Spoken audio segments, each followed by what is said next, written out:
आज जो ये डिसीजन आया है और जो नाम जनाब मोहतरम चीफ जस्टिस ऑफ पाकिस्तान ने दिए थे वो गालिबन 5-4 से मुस्तरद हो गए हैं, तो जाहिर है इसे हम रूटीन की कार्रवाई समझें या ये कोई इसकी और डायमेंशन भी है जो डिस्कस की जा सकती है। जनाब एतजाज हसन साहब। नहीं काजी साहब, डायमेंशन तो इसकी बड़ी है और इसमें मैं तो आपके प्रोग्राम पे भी कुछ साल 2 साल से कह रहा हूँ कि बहुत दरार पड़ी हुई है सुप्रीम कोर्ट में। पर मैं समझता हूँ कि चीफ जस्टिस उमर बंदयाल जो है ये फारूक तहसील मेरे ही कॉलेज से कैम्ब्रिज के हुए हुए हैं और इनके को मैं इसलिए जानता हूँ, ये मेरे बाद गए थे और बीच में उन्होंने इतराफ़ किया अगले रोज एक कॉलेज की इनॉग्रेशन डे पे, फाउंडेशन डे पे, कि वो मेरा भी खत जो इनकी रिकमेंडेशन में गया उसमें उसका भी असर था, इन्होंने ये तो पब्लिकली किया। तो मैं जानता हूँ और इस पे डिपेंड करता है अब सारा ये चीफ जस्टिस पे कि ये मामला गंभीर हो जाए कि ना हो। जो चीफ जस्टिस को शिकस्त देना चाह रहे थे जी जी वो तो हम समझ आती है। अब वो शिकस्त ये चीफ जस्टिस इसके बारे में ये ख्याल रखें कि ये उस बेंच पे भी थे और तीनों जजेस उस बेंच पे भी थे जिसने डिप्टी स्पीकर के खिलाफ सूरी के खिलाफ फैसला दिया था उस बेंच में जिसके बाद ये हुकूमत खत्म हो गई इमरान खान की। जी जी और ये उस बेंच में भी थे जिसमें हुकूमत खत्म हुई हमजा की।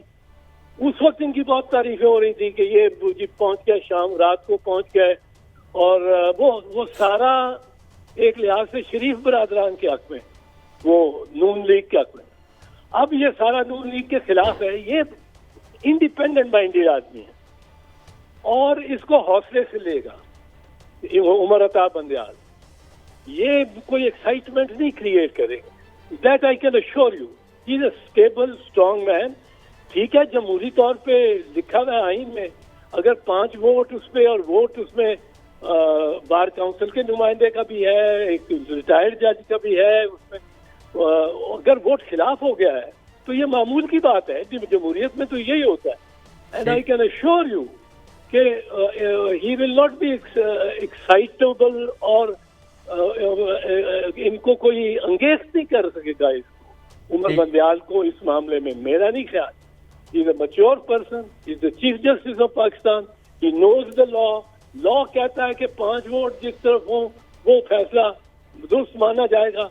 5 vote chief justice Umar Ata Bandial के खिलाफ आ गए हैं, कोई बात नहीं, इससे कोई दुनिया खत्म नहीं हो जाती, इससे कोई एंड ऑफ द वर्ल्ड नहीं है। और ये और उमर में ये उमर कोई not Rana Sanaullah, he is very competent man और ये कोई बढ़ेगी नहीं इससे। हाँ, जो खिलाफ उनके यार जिन्होंने पहले फैसले पे गेन किया, पहला फैसला उस 5 जजों का फैसला था। 5 जजों के फैसले में जो इमरान खान के खिलाफ आया और वो वोट ऑफ नो कॉन्फिडेंस फिर हुआ, उस 5 में ये 3 भी थे और इनके सबको बड़ा तारीफ की शरीफ बरादरान और सारों ने।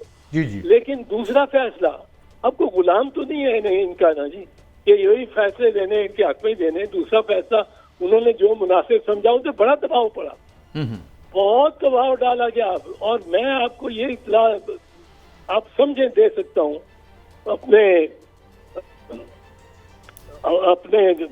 पंजाबी में जिसको कहते हैं गवेड़ से, कि ये जजेस माइल किए जा सकते थे अगर लार्जर बेंच कर दे। उन्होंने मांगा फुल कोर्ट। अब अगर लार्जर बेंच कहते 5 जज कर दो, 7 जज कर दो, तो I am sure the chief justice Umar Bandial would have agreed. He is not an egocentric man. He would have agreed.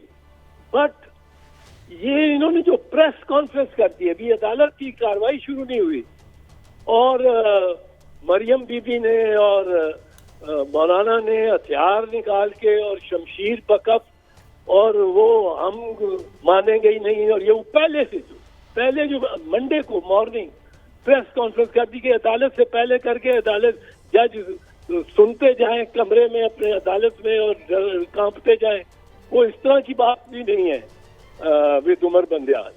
He is a strong willed person. उधर सारे कोर्ट में तकरीबन ये बाकी जजों ने, जो जज इनके चीफ जस्टिस के साथ नहीं है, वो भी उन्होंने कहा कि ये इस तरह हमसे फैसले कराएंगे तो फिर तो कोई आ जाएगा और लश्कर लेके और कहेगा कि जी ये फैसला करो वो फैसला करो. एतजाज साहब गुजारिश है कि मुझे लग रहा है आप इन साइड स्टोरी से गड़े नहीं इंफॉर्मेशन में बात कर रहे हैं, और मेरा ख्याल है कि हम आपको लेके लोगों को बड़ा ही अवेयरनेस देते हैं. आपने बड़ी खूबसूरत बता दी. काजी साहब, लार्जर बेंच पे गुफ्तगू भी हुई थी, एतजाज साहब ने ठीक फरमाया कि भाई 5-7 की होती तो शायद वो मान जाते. एतजाज साहब बरतानिया दौर के हैं और इनके सारे शागिर्द हैं. एतजाज साहब, मैं आपकी इंफॉर्मेशन को सेकंड करता हूँ, गड़ेब को नहीं, आपके एहतराम को और आपकी पूरी इंफॉर्मेशन को. अच्छा, आपका कोई क्वेश्चन है या मैं ये पूछ लूं? मैं एतजाज सर पूछ रहा हूँ यहाँ पे तो ये है कि आज जो हमारे वजीर कानून भी थे, जिस कमीशन की बात कर रहे हैं, वहाँ पे अटॉर्नी जनरल भी बैठे हैं, दे रिप्रेजेंट द गवर्नमेंट. तो ये गवर्नमेंट भी रियासत का हिस्सा है, अदलिया भी रियासत का हिस्सा है. तो कुछ लोग तो कह रहे हैं जैसे रियासती इदारे आपस में एक दूसरे से उलझे हुए हैं. हेलो जी, आवाज आ रही है आपको एतजाज हसन साहब? नहीं आ रही यार जरा प्लीज. साहब की कट गई है. Can you hear me now sir? I can hear you but Malik साहब का माइक. मैं आपका सवाल, आपकी आवाज जारी, मैं सवाल दोहरा देता हूँ. वो ये कह रहे हैं, मलिक साहब ये कह रहे हैं कि एक तासुर ये भी गया क्योंकि इसमें एग्जीक्यूटिव की ब्रांच के भी लोग बैठे हुए हैं, अटॉर्नी जनरल हैं, वजीर हैं उधर, ये तो इसको कुछ लोग इंटरप्रेट कर रहे हैं as if two institutions are ranged against each other. ये कहना चाह रहे हैं. नहीं, अटॉर्नी जनरल या वजीर कानून भी मेरा ख्याल है इस पर नीयत पे शक नहीं करना चाहिए. ठीक, ये समझना चाहिए कि इन्होंने मेरिट्स पे दिया है, कॉन्स्टिट्यूशनल बॉडी है, हाई बॉडी है, और इन्होंने मेरिट्स पे किया है. और 5 वोट अक्सरियत जो है वो चीफ जस्टिस के नामजद करदा कैंडिडेट के उम्मीदवार के खिलाफ हो. तो ये should be taken as normal thing. इसको ना, मुझे तो नहीं समझ आती कि भड़काने की कोई वैसे इसको जरूरत नहीं, और खुद उनको भी भड़कने की कोई जरूरत नहीं, प्रोवोक होने की. ये is the law and he will accept it. I can assure you, he will accept it with grace and dignity. अच्छा, एक और सवाल सर, ये बताएं कि अदलिया के इख्तियारात के हवाले से जो पार्लियामान में तकरीरें हुई और उसको यानी एक कोशिश जी कट डाउन टू साइज करेंगे, कितना ये पॉसिबल है, ये पार्लियामान कर सकेगी, या इसको आप कैसे देखते हैं? ये पार्लियामेंट का हक है. ठीक, ये पार्लियामेंट का हक है और अदलिया को इसी तरह सोचना चाहिए कि पार्लियामेंट का हक है. पार्लियामेंट कानून साजी करके अदलिया के कानून साजी नहीं, आईन साजी करके अदलिया के इख्तियारात को महदूद कर सकती है. ये इसमें आईन साजी जो आईनी और 2/3 मेजॉरिटी एंड 2/3 मेजॉरिटी का इन बोथ हाउसेज वो कर सकती है. ये उसका इख्तियार है. अदलिया उसके बाद उस लॉ को एग्जामिन भी कर सकती है, उन्होंने पहले किया है. और पार्लियामेंट को भी मेरा ख्याल है कोई बिल्कुल विक्ट्री साइंस दे के और कि आज गवर्नमेंट बनी है, कल के गवर्नर आज लगाने को तैयार कर रहे हैं, छुरियां चाकू तेज कर रहे हैं, ये पार्लियामेंट को भी नहीं करना चाहिए. अगर जुडिशरी के से वो समझते हैं पार्लियामेंटेरियन कि कोई तजावुज हो गया है तो देर आर बेटर वेज, पर ये इख्तियार पार्लियामेंट को है. इख्तियार को कोई उसको डाउट नहीं कर सकता. 2/3 मेजॉरिटी. अच्छा, एतजाज साहब ये जरा रहनुमाई फरमाएं. यकीनन पार्लियामेंट आइन साजी कर सकती है और ये उनका ही हक है, लेकिन तशरीह के लिए सुप्रीम कोर्ट तो जाया जा सकता है, उसमें वो कुछ उसको रद्दोबदल कर सकते हैं. आप क्या समझते हैं, अगर वो समझे कि आइन से मुतसादम कोई चीज की गई है? आइन से मुतसादम अगर अदलिया समझे तो अदलिया का इख्तियार है कि उसको उसकी तशरीह करे। और ये हमारा बिल्कुल मौक़िफ़ हमारा जो है वो है ये। और मेरा तो 20 सालों से मौक़िफ़ ये है, जज साहिबान हमारे साथ नहीं थे चलते और हम उनके इख्तियारात के लिए लड़ते थे। जब 1980-81 में ज़ियाउल हक ने आर्टिकल 212A लेके आया और सारी रिट जुरिसडिक्शन उसने ख़त्म कर दी, तो वकलाई थे जो बाहर निकले थे, कराची के, लाहौर के, पेशावर के, पिंडी के, हर तरफ के वकलाई थे जो निकले थे और लाठियां डांगे खाई थी। हमें बंद कर दिया गया था सिविल लाइन थाने में, एक कमरे में 80 वकला को, और वो तैयारी शुरू कर दी थी समरी मिलिट्री कोर्ट की। ये 19 जून 1980 की बात है। फिर वो कोई गवर्नर जिलानी ने किसी को समझाया कि वकीलों से ज्यादा ना बढ़ाओ, तो वो एकदम 3 बजे रात के छोड़ दिया उन्होंने हमें।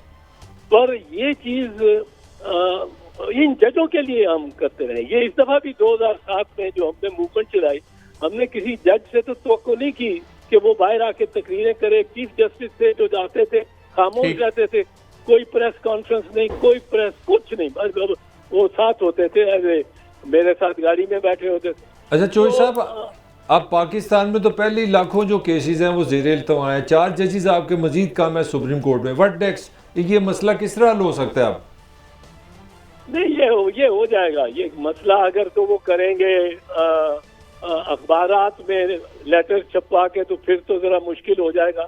और काजी साहब को ये करना नहीं चाहिए था मेरी निगाह में। वो भी भाई हैं हमारे नेक्स्ट चीफ जस्टिस हैं आइंदा के, उनको ये अखबार में देना नहीं चाहिए कि मैं इस तरह का रवैया और इस तरह की तनकीद कर रहा हूँ चीफ जस्टिस को। Chief justice I know personally एक हौसले वाला शख्स है, एक जेंटलमैन है, और वो कोई अदालत में भी कोई खफा या ज्यादा गुस्से नहीं होता।